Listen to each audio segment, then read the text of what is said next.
German POs thought America was weak, then Camp Edwards issued them these shoes. August 25, 1943. Camp Edwards, Massachusetts. The intake building smelled of fresh-cut pine and hot metal like a workshop that never slept.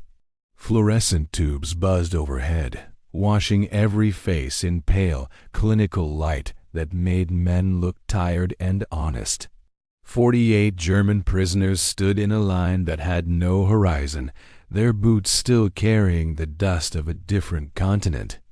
A quartermaster clerk slid a cardboard box across the table toward Jeffreiter Karl Metz. It hit the wood with a dull thud, heavy for its size. Brown paper was folded tight and tied with string that looked new enough to belong in a store window. Metz loosened it slowly, as if speed might break whatever fragile logic still held his world together. If these quiet, human moments inside the war are what you come here for, take a second to like this video, subscribe, and tell us where you're watching from. A small town, a big city, a night shift break room, a kitchen table. These stories belong to everyone who still listens carefully. The paper opened, and the smell came first: real leather, oil, and tannery sharpness. The scent of something made without fear of running out.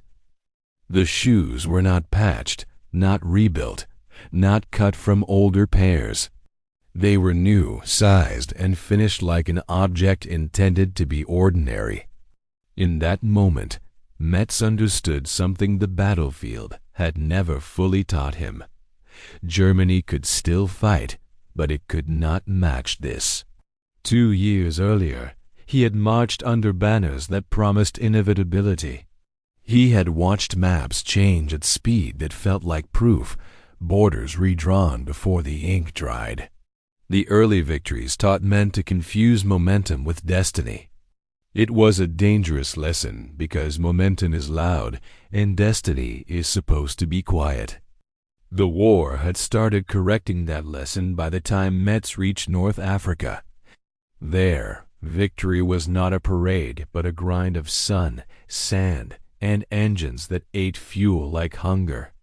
The desert cared about water and spare parts, not slogans. By early 1943, Tunisia became a narrowing trap. The sky belonged to the Allies more often than not, and supply columns shortened, then vanished. When Metz was captured, it did not feel like grand defeat, just a slow closing of a door that had been creaking for months. The ocean crossing was long enough to unmake time. Days blurred into salt air and stale heat below deck. Men tried to keep their minds sharp by counting, by staring at the same boards until they memorized every knot. When land finally returned, it was not Europe. America greeted them with rail lines, wide roads, and constant truck traffic. The prisoners watched towns slide past, houses with intact windows, streets without rubble. They had been trained to imagine America as soft, a place that could not endure hardship. Yet everything they passed looked like endurance built into the landscape. Camp Edwards sat on Cape Cod as a training city made from lumber and urgency. Barracks stretched in long rows, mess halls and offices arranged like a blueprint turned real. A place designed entirely for throughput, for processing men as if men were shipments. At its edge, a fenced compound waited. The POW enclosure could hold about 2,000 men. The fence was real, but it did not feel desperate. Metz had expected cruelty, chaos, and vengeance, because that is what propaganda promised and fear demanded. He had arrived prepared to suffer. He was not prepared to be issued new shoes.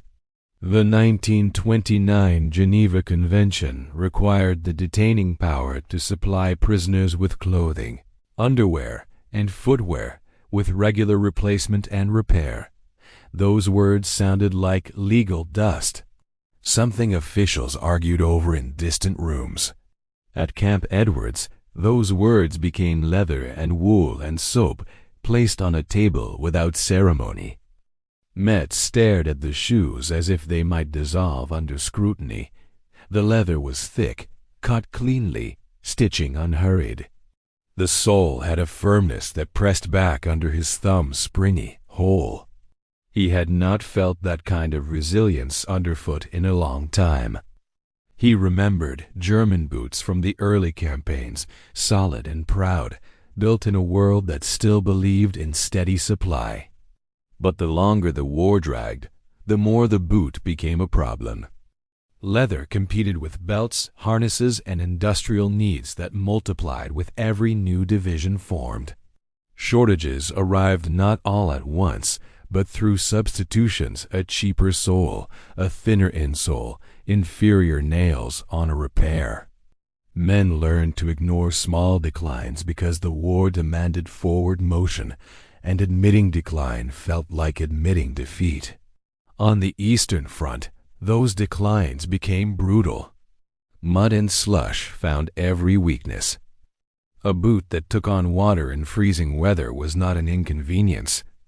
It was an injury. A soldier could endure hunger and fear, but wet feet in winter could destroy him without a bullet. Metz had not fought in Russia, but he had seen the same logic in Africa. Heat cracked leather. Sand ground solace. Repairs grew desperate. A boot that could not be repaired was a confession that the system behind it was failing. At Camp Edwards, the system behind the shoes looked untouched by desperation. The clerk handed out pairs the way he might distribute pencils.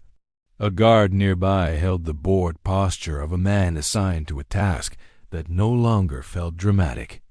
The prisoners, however, treated each box like a fragile artifact. Metz slipped one shoe on. It fit with an accuracy that startled him. Not close enough, not tolerable correct, as if someone had built a process capable of matching human bodies to industrial output without guesswork. He tightened the laces and felt the upper take shape around his foot, firm but not punishing. Around the room, men made quiet sounds they had not intended to make. A sharp inhale, a small laugh that died quickly. Paper rustled, then slowed, as if the entire room was trying to absorb what it was touching. The shoes were not just equipment. They were evidence. Near the far door, a pile of worn American footwear sat like trash. A guard kicked it aside without looking down, clearing the walkway in a single careless motion. The leather in that discard heap was better than what many German soldiers still wore in the field. Metz watched the casual waste and felt his stomach tighten for a reason that had nothing to do with hunger. The first days at Camp Edwards felt unreal. Barracks was simple but solid. Camp lights burned through evening without blackout. Metz had grown accustomed to darkness as necessity, to power conserved, to cities dimmed for survival. Here, the lights simply stayed on. Food arrived 3 times a day, measured and sufficient. Bread was soft in a way that felt almost obscene to men raised on dense campaign loaves. Coffee appeared without ceremony. Meat arrived with a frequency that contradicted what families were writing about back home. Some prisoners assumed the camp was staging a performance for newcomers.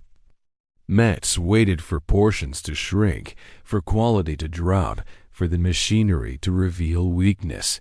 The shift never came. By war's end, about 425,000 German POWs would be held across hundreds of American camps. Camp Edwards was one node in a system designed for volume without strain. That system extended beyond fences.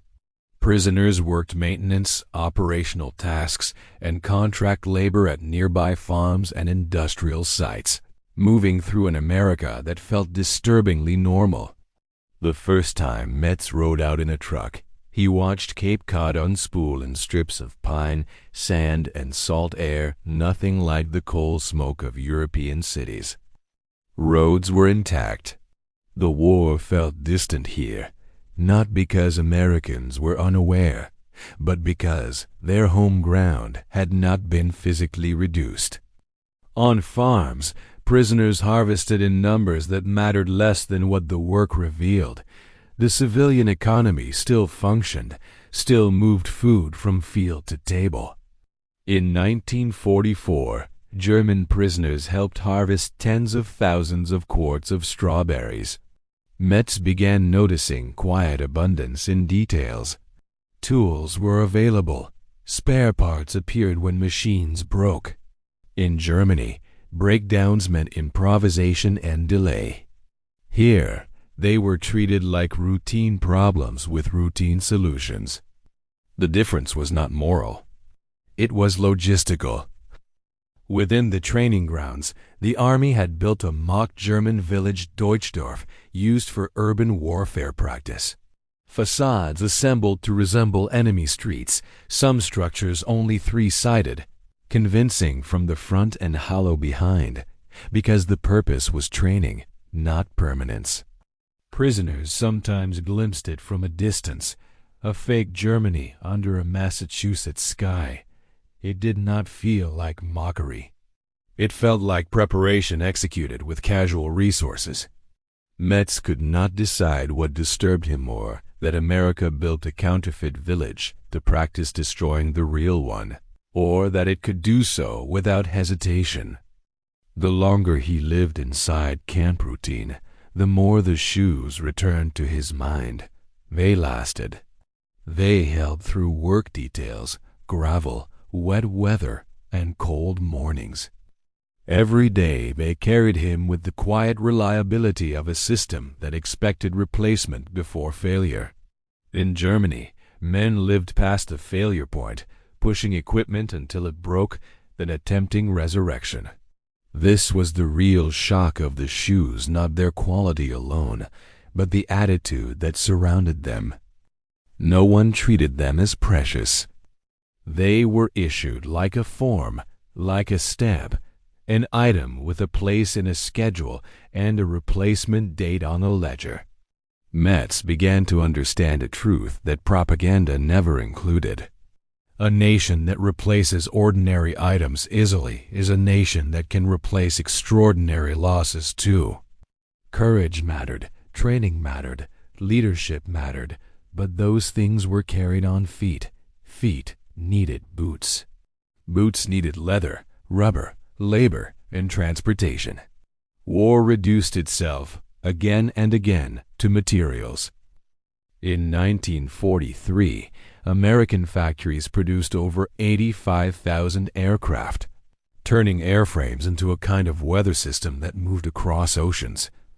Between 1941 and 1945, American shipyards built 2,710 Liberty ships, roughly 3 every 2 days. That rhythm meant food, fuel, ammunition, and vehicles could keep moving even when submarines took what came before. Metz did not sit reciting those numbers. He absorbed them through daily evidence, the steady issues, the reliable meals, the lights that never flickered, the worn footwear discarded without crisis.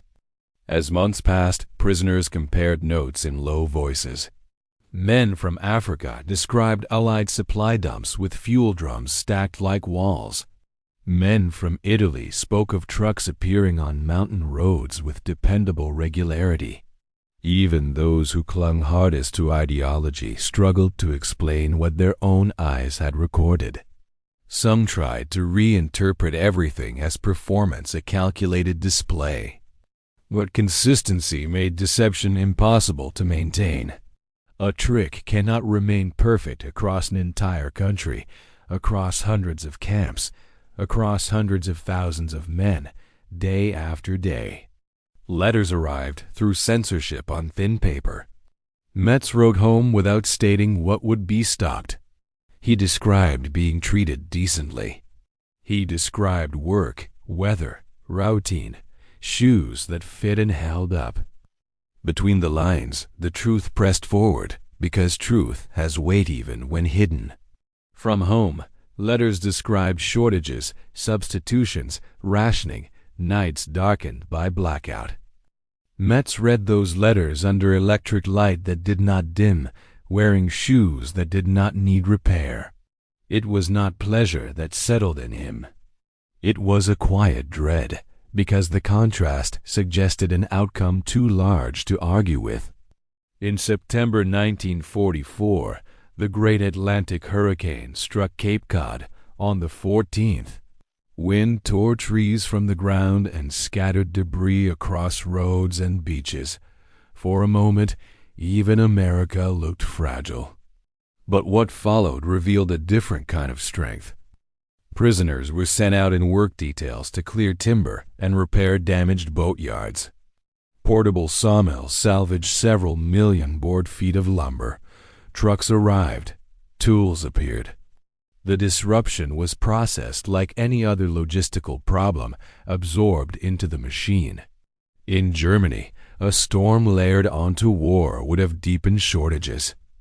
Here, it became another task on a schedule.